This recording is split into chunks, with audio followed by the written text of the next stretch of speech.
Hi everybody, Frank Vandy from Frank and Kat's Keto Journey. Hey, tonight we are going to shoot a video here and show you our favorite pizza recipe. And I will tell you, pizza in the Vandy house it's a huge deal. We have been making homemade pizza. I think we calculated recently for 17 years, and almost all the time on a Friday night. Occasionally we'll do it on a Saturday. But so you can imagine, I haven't done the math, but if you multiply 52 weeks times 17 years, that's a lot of homemade pizza. So it's a really important meal in our family. It brings everyone around the table. Kind of the tradition is that everyone makes their own homemade pizza on Friday night, and then we all sit down and eat. So it's a great time. So when we decided to go with the keto diet, it was really important to us to find a good pizza recipe. So we've experimented with a lot of different recipes, and this is one of the ones we really love. So I'm gonna make it for you tonight. So you start with 1.5 cups of freshly grated mozzarella cheese. My beautiful wife Catherine was so kind to actually grate it. One of the things we found is when we started doing, we were buying the grated cheese and thinking it was really the same thing.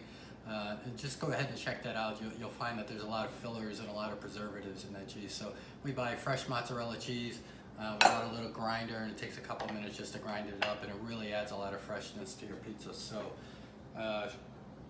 got one, and it's a little bit stickier than regular mozzarella cheese, but so 1.5 cups of mozzarella cheese, 3/4 of a cup of almond flour. As you can see, it says Kirkland. We bought this at Costco.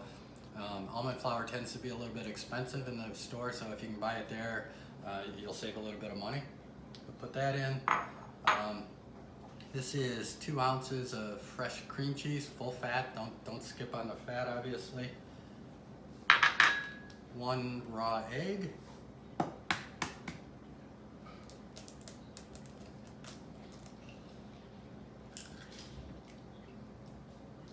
And then we add in just about 1/8 of a cup of ground flaxseed. It gives a little bit of hardiness to it.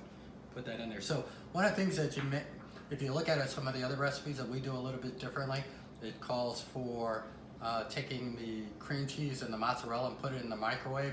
We're a little bit funny about the microwave. We try not to microwave foods, and rarely do that. So the first couple times we made it, we did it without microwaving it, and it really worked out. So one of the things you want to do is get your hands wet. So I'm just going to get my hands wet.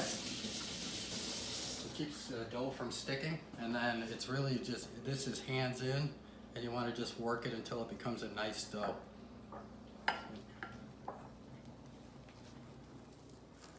And the egg is really what's going to hold it together. So you want to just work it. And I would tell you, one of the things that we found, well, this seems like it might be a lot of work. And Catherine will know this better than I, and she could talk to it a lot more because she's always the one who makes the dough. But to make a yeast-based, gluten dough takes a long time. The preparation of putting it together, and then it really has to sit there and rise for quite a long time. So this, by and large, is really quick. And just make sure to get all your scraps out in here, and that's about it. So when you look at it, it may not be beautiful, but I'm going to tell you, when we get this all together, it's going to taste really good. So what I'm going to do is I'm going to clean up my hands, and then I'm going to show you kind of the next steps and how to get it into the pizza pan.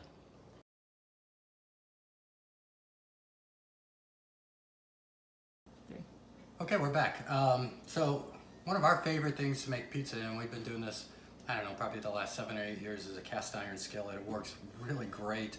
The pizza cooks really nicely, and it's one of the benefits is it stays warm while you're eating it, so you're always getting nice hot crust. So what you want, anytime you're using a cast iron skillet, you always want it to give it a good amount of oil. That really helps it to keep from sticking. So I just use a little bit of olive oil in here, pour it in, then I take a cloth and I wipe it off. So one thing you want to do is take a little bit of parchment paper, and you want to just put it down.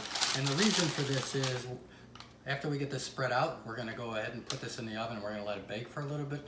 And one of the things that we did when we first started doing this, we put it right into the pizza pan, and it would tend to stick. So when you go ahead and bake it, you can pull the parchment paper off, put it back in, then we'll assemble the pizza and put it back in, and it really keeps it from sticking. It makes this a much easier experience. So we're going to drop our dough in, And then what I like to do is I will take another piece of parchment paper and put it on top, and I'm going to work the dough and spread it out. Unfortunately, yeah, we were actually just talking. It's not a great way to do this. You know, typically with the other crust, we would roll it out with a rolling pin. Doing this to get it in the right shape in the pan, it's best to do it just by hand. So the parchment paper tends to make it a little bit easier. I would just kind of work it around.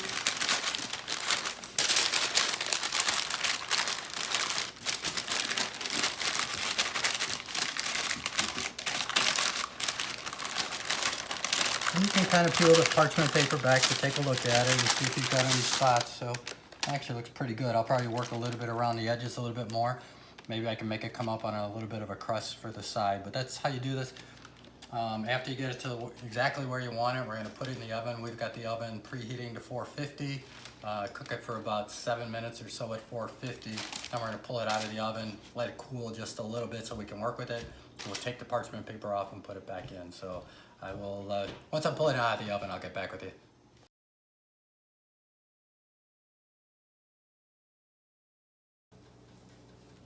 All right, the pizza crust is now cooked, and by the way, always use gloves. It gets really hot, so that's what it looks like. It's gonna have a, if you look around the edges here, it's gonna be a little nice and crispy. And what we're gonna do next is we're gonna put some sauce on it, some seasoning. We like fresh ground Italian sausage, and then we'll cook it in the oven.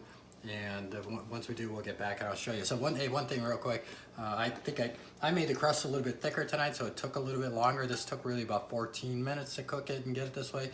So you may just want to, you know, as you're working through the recipe, play it by ear a little bit and just make sure you don't want it to be undercooked, otherwise it'll stick to the bottom of the pan. So I'm gonna put it together, we're gonna cook it, and then when I get it out, I'll show you what it looks like.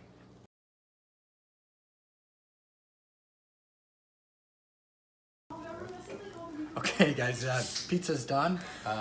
If you get this in real close, you can actually hear it sizzle, and it sounds awesome. So everything crisped up very nicely. Covered it with some of Catherine's homemade red sauce, and maybe we'll do a video on that someday for you. A little bit of cheese and some Italian sausage. So I'm gonna take this and cut it up a little bit, and sorry about that. Get it on the plate. And you can see a nice crisp pizza. Tastes great, just like at a Chicago pizzeria. So I will leave the below this video. I'm gonna leave the recipe for everything, and I hope you guys enjoy. We're gonna eat. It's late, so God bless. Bon appetit.